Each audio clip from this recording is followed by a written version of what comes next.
నీ గుర్రం దొరికింది, శుభ్రంగా తీసుకొని వెళ్ళవయ్యా. అయితే నువ్వు ఒక కోరిక కోరుకున్నావు మనసులో, అక్కడ నేరుగా నా ఎదుట, నీ ఎదుట నా లీలను చూడాలనుకుని కోరుకున్నావు మనసులో, తప్పకుండా అవి చూపిస్తాను చూడవయ్యా అని చెప్పని ఆయనతో చెప్పడం జరిగింది ఈ ఫకీరు.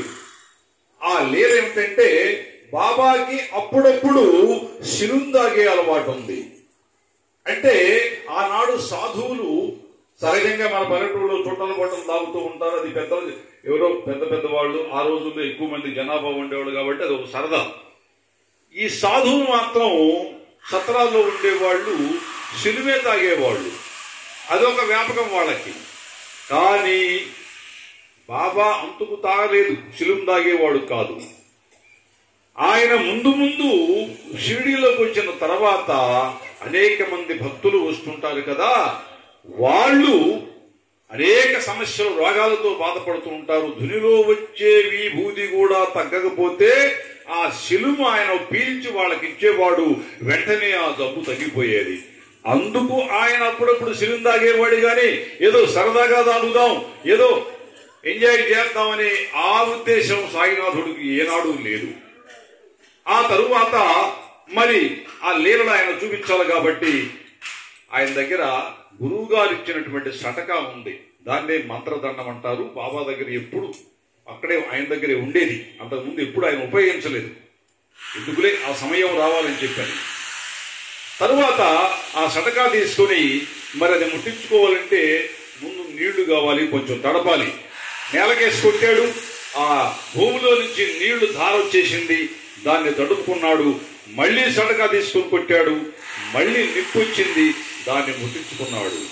అప్పుడు చాందు పాటలు ఆశ్చర్యపోయాడు. ఆహా, ఇది సామాన్యమైనటువంటి లీల కాదు అని చెప్పని, దేవదేవ దీనబాంధవ దయగలవాడ, సాక్షాత్తును మనిషి రూపంలో ఉన్నటువంటి దేవుడు అయ్యా నువ్వు, లేకపోతే ఏమిటి అద్భుతమైన లీలలు నువ్వు చేయటం అనేది?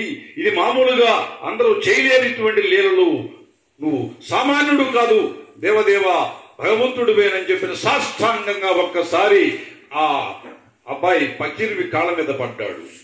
అప్పుడు ఫకీరు లేవదీసి, ఇకలే చాందు పట్టులు పర్వాలేదు లేలే అని చెప్పని లేవదీసి కూర్చోబెట్టాడు. మహానుభావ, మీ దర్శన భాగ్యంతో నా జన్మ ధన్యమైంది. ఎన్ని జన్మలు పుణ్యం చేసుకుంటే నీలాంటి మహానుభావుల నిన్ను తాకే అదృష్టము, నీ యొక్క లీలలు చూసే భాగ్యం కలుగుతుంది మహానుభావ, నా జన్మ తరించిందని చెప్పని అన్నాడు. సరే, ఇక వెళ్ళి రావయ్యా. సంతోషంగా గుర్రాన్ని తీసుకొని ఇంటి దగ్గర నీ కోసం ఎదురు చూస్తున్నారు 3 రోజుల నుంచి మీ ఇంట్లో వాళ్ళందరూ కూడా. పాపం తప్పకుండా వెంటనే వెళ్ళమన్నాడు.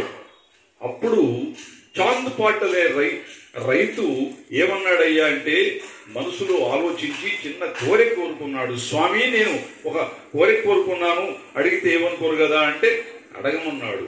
ఏమి లేదయ్యా, మీలాంటి మహాత్ములు మా ఇంటికి కూడా వచ్చి మీ పాదాలు మా ఇంట్లో పెడితే మీ దర్శన భాగ్యం మేము చేసుకుంటామయ్యా, మా కుటుంబం కూడా అంతా పవిత్రమైపోతుంది, తప్పకుండా మీరు మా ఊరు ఒక్కసారి రావాలని చెప్పని వేడుకున్నాడు. కాదనద్దు దయచేసి అన్నాడు. సరే, నువ్వు ఇంతగా కోరుకుంటున్నావు కాబట్టి, నువ్వు కూడా చాలా మంచి మనిషి కాబట్టి, నీలో దానగుణం ఉంది, మంచితనం ఉంది, సేవాగుణం ఉంది కాబట్టి నీ కోసం మీ ఊరు వస్తున్నానని చెప్పని ఇద్దరు కలిసి గుర్రమెక్కి, అంత దగ్గరలోనే, అంత 4-5 కిలోమీటర్లు దూరంలో వాళ్ళ ఊరుంటే ఆ సాయంత్రానికి వెళ్ళారు. ఆయన్ని చక్కగా గుర్రం మీద నుంచి దింపారు కిందకి. అప్పుడు ఇంట్లో వాళ్ళకి పరిచయం చేశాడు చాందు పాటల రైతు. వీళ్ళు ఆశ్చర్యపోయారు, ఏమైపోయావు 3 రోజుల నుంచి అంటే, ఇలా తర్వాత చెప్తాను మీకు విషయం అంతా.